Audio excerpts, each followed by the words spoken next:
Here are 5 more dumb war tactics that actually worked. Number 1. Spooky ghost noises. It's the Vietnam War, and as you might know, things weren't going as planned for the US Army. Though militarily outmatched in almost every way, the Viet Cong soldiers always seemed to have the upper hand. The psychological torture of booby traps everywhere and never knowing when the enemy would pop out from an underground tunnel took a heavy toll on the mental health of American soldiers. So in desperation, they came up with their own version of psychological warfare called Operation Wandering Soul, which surprisingly worked. But maybe not in the way they intended. See, in Vietnam, there's a belief that the dead must be buried in their homeland to ensure their souls would make it safely to the afterlife. The souls of those who died away from home would be left to wander aimlessly in pain and suffering like a teenager whose parents took away their phone for a week. When the US Army learned of this, they went to work creating audio recordings of would-be Viet Cong spirits who were wandering the jungle battlefields forever. The thinking was that at worst, these recordings would demoralize their enemy, and at best, they would actually convince the Viet Cong that they were surrounded by the dead souls of their fellow soldiers and make them run home. Now, obviously, if Americans recorded these ghost voices, it might have been a little hard to believe. Toi Chet Roy, Vina D, Tu Ku Min Di. So they got some of their South Vietnamese allies to record the lines to bump up the authenticity. These recordings had spooky Buddhist funeral music in the background and ghosts saying things like, "My body is gone, I'm dead. Go home, my friends, before it's too late. I came back to let you know I am dead. I am dead." When the recordings were ready, the soldiers took them out into the jungle and would then play them at night from the loudspeakers mounted to helicopters and boats, leaving the Viet Congs confused and thinking, "What? Ghosts know how to fly helicopters now?" Now, I know what you're probably thinking. This does sound pretty dumb, but if you think you could come up with a better strategy, then you should check out the sponsor of today's video, World of Tanks. World of Tanks is a free-to-play multiplayer tank combat game for PC, where you can take command of your own tank and go up against a global community of hundreds of millions of players. With over 800 authentic tanks spread across 5 classes, you have the freedom to choose a tank that matches your playstyle and create your own tactics to win. So whether you want to snipe opponents from a distance with an artillery or scout with a light tank, World of Tanks has got you covered.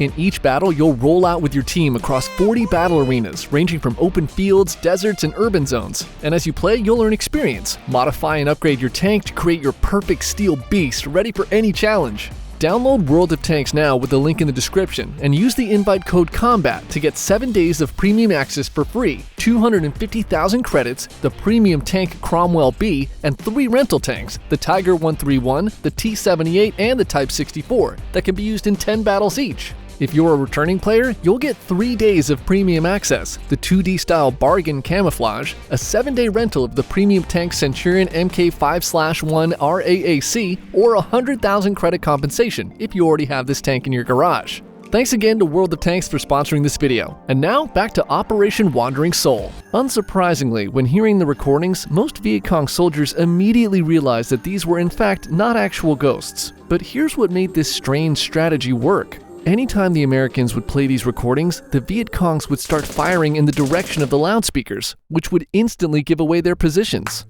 There are some reports that Operation Wandering Soul did actually manage to spook some Vietnamese soldiers, but ironically, it was the US's South Vietnamese allies that got freaked out and wanted to go home, not the Viet Cong.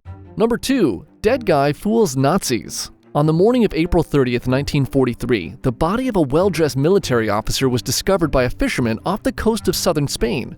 Judging by his appearance, he must be someone very important, and the body was quickly brought into the authorities. The Spanish officials confirmed the corpse and discovered that this was the body of Major William Martin, a British officer with the Royal Marines, who appeared to have drowned near the Spanish coast.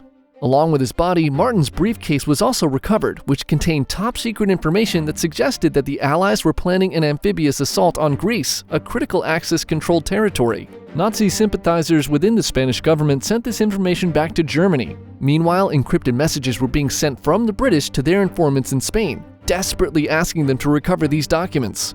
These codes were broken by the Germans, and the Axis quickly moved troops, planes, and submarines from Sicily to beef up their defenses in Greece and the Balkans. The soldiers there were put on high alert in preparation for the expected invasion. So imagine their surprise when the Allies ignored Greece and invaded Sicily instead. What? You see, Major William Martin wasn't carrying top-secret documents like the Germans imagined. He wasn't even actually a soldier. In reality, he was a homeless Welshman named Glyndwr Michael, whose expertise was limited to little more than pub crawls across England. Michael was the key piece in Operation Mincemeat, a British plan to use a dead body to purposefully leak false information to the Germans and convince them that their invasion target was Greece as they secretly prepared for an invasion of Sicily.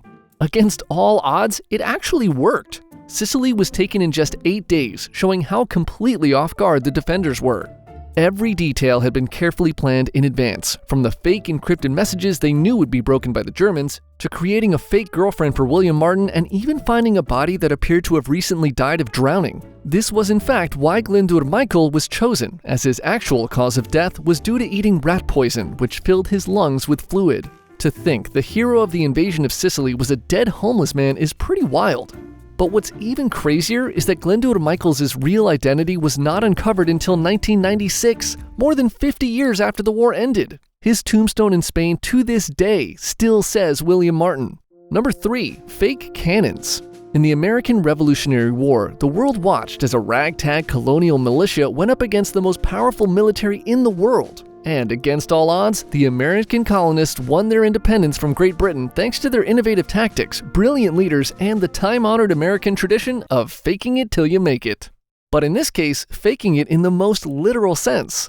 See, in December of 1780, Colonel William Washington, not to be confused with his more famous second cousin George, had surrounded a loyalist force who had holed up at the home of Colonel Roland Rugeley in South Carolina. The loyalists had fortified the home and barn in preparation for the inevitable fight that was to come.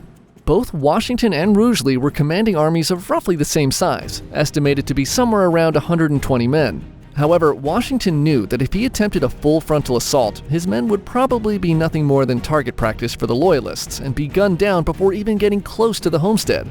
So instead, he ordered his men to begin secretly cutting down nearby pine trees out of sight of the Loyalists. He then had his men paint the pine logs black and position them to look like cannons pointing towards Rugeley's home. They called this cannon that could never kill anyone a Quaker gun, after the ultra-religious Quakers who did not participate in war.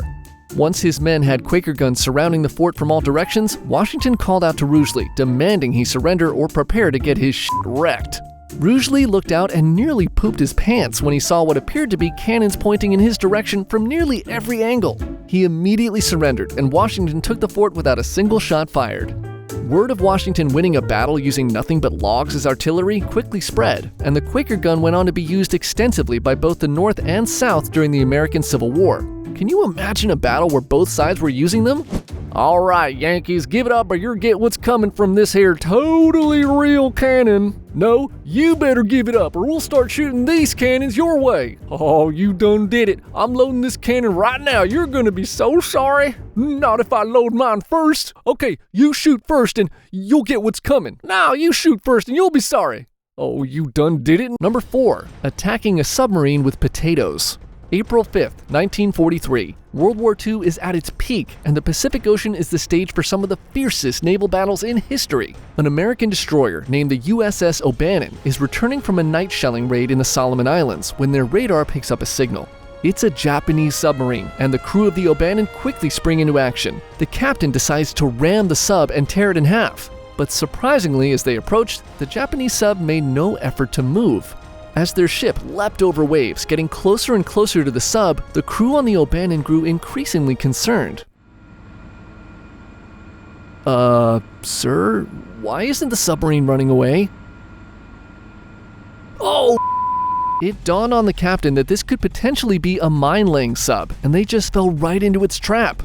At the last possible moment, the captain managed to turn the ship and avoided direct collision, and suddenly the O'Bannon found itself parked right next to the Japanese sub. The crew looked out on the enemy vessel and saw its men were fast asleep on the deck of the submarine. Were being the key word here, as unsurprisingly the Japanese woke up to the sound of a giant US destroyer pulling up right next to them and started freaking out. Seeing this as their chance, the O'Bannon's commander grinned and orders the main cannons to start firing. Just one problem. Their ship was now so close to the enemy sub that it could not point its turrets low enough to hit it.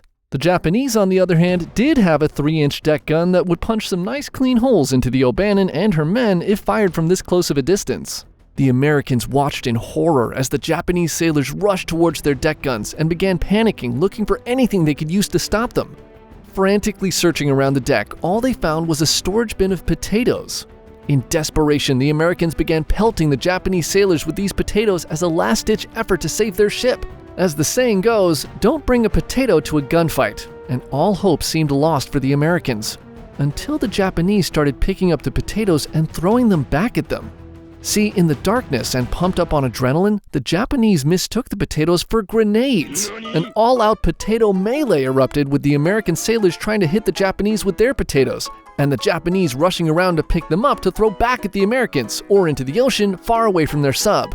All the while, the 3-inch deck guns went unmanned. This potato assault bought the O'Bannon the time it needed to distance itself and unleash its cannons, which scored a hit on the submarine before it dived back under the water. As the sub tried to flee under the O'Bannon, the Americans let loose depth charges, which ultimately sank the Japanese sub. The battle was commemorated with an official plaque awarded to the USS O'Bannon and its crew from the Association of Potato Growers of Maine, which is a sentence that doesn't even make sense, but it's true. Number 5. Catapulting dead bodies. Okay, this one is crazy because not only did it kind of work, but this might have been the actual reason the bubonic plague made it to Europe. The year was 1347, and the Khan of the Golden Horde, Johnny Beg, was having a rather rough time ruling his empire. In particular, a trading port called Kaffa, which sat on the Crimean Peninsula, was being a pain in the ass. See, this port town, while technically in Golden Horde territory, was owned and populated by the Empire of Genoa. You don't hear about these guys too much these days, but they were a medieval European superpower based on the Italian peninsula that had trading outposts all throughout the Mediterranean and Black Sea. By this time, the Golden Horde, though descendants of the great Mongol conqueror Genghis Khan, were barely Mongolian and had converted to Islam as it was the dominant religion in the area. And Johnny Beg, well, he had a, let's just say, strong distaste for Christianity, which led him to wanting to kick those pesky Jesus-loving Italians in Kaffa out of his turf. Johnny Beg attempted a first siege of Kaffa in 1343, but was forced to retreat a year later when Italian reinforcements arrived from Western Europe and slaughtered 15,000 of his men and broke all of his siege machines. But old Johnny still had a bit of Mongolian ruthlessness left in him, so he came back in 1345 with a larger force and cut off all trade routes to the city, starting a proper siege.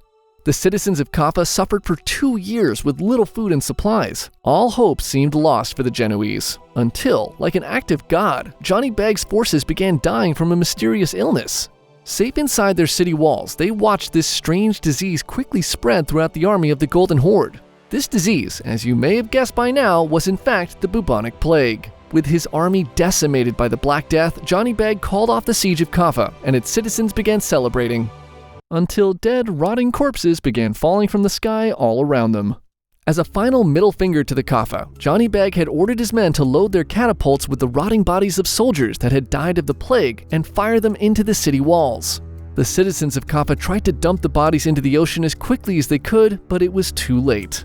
The pus-filled bodies splattered as they landed, and infected blood and bodily fluid sprayed everywhere. The plague quickly spread through the city, killing a large portion of its population. A few ships attempted to escape death and disease and sailed from Kaffa back to the Old World, and upon arrival at European ports, most of these passengers were dead, or nearly dead and covered in boils. The Black Death then proceeded to kill half of Europe over the following years. Not only was this one of the first documented cases of biological warfare in human history, the ships fleeing Kaffa with infected citizens may have been the way the Black Death made its way to Europe. Crazy stuff. Thank you again to World of Tanks for helping us make this video. You can download the game for free with the link in the description below.